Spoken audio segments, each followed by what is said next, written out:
Good afternoon, guys. Bringing you a real quick video with some emergency heating and cooking techniques that can be used around your house for those that might be experiencing some kind of emergency power outage. So click like, subscribe if you haven't already, and I'll be right back with the rest of this video.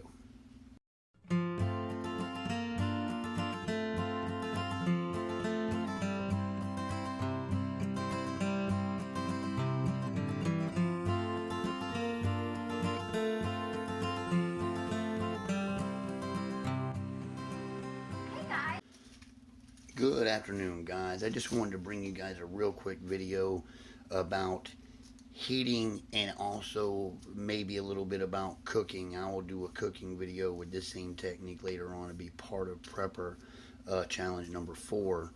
In the meantime, I wanted to talk about these people that are out of power over in Texas and maybe a few other places in the country, and things that they might do to help them keep their house warm and tolerable. This will work best in a small room. Like, choose a room that you and your family are going to be in, and just one little flame like what I'm going to show you is going to be enough to heat that room, and you'll be able to heat it all day long on a bottle of alcohol about this size. Alright guys, so it's real simple. It doesn't really matter how tall or short the can is. How big the flame is going to be is based on how wide it is, the amount of surface area, because you're going to be burning the alcohol vapors as they come off. You can take a little paper towel or anything along those lines to use as a wick and add alcohol.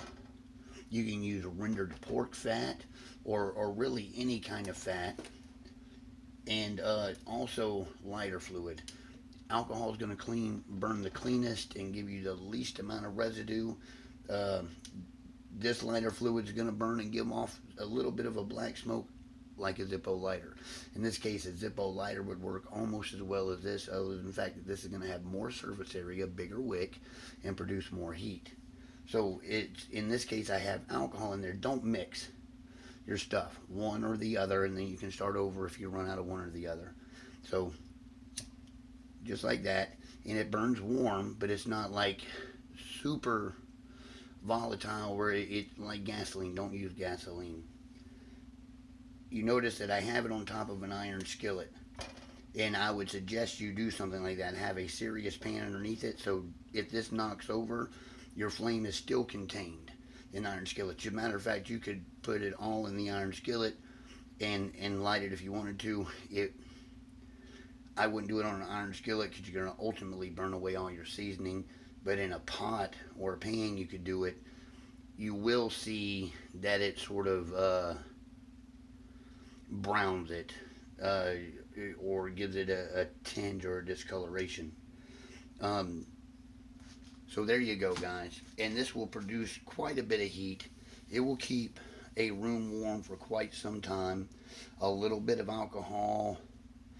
This thing filled up about that far will last about 45 minutes to an hour and a half burning, and you won't even want it to burn that long. You'll burn it for maybe 20-30 minutes, cut the chill out, then put it out, and then do it again. You'll want to cover it when you turn it out.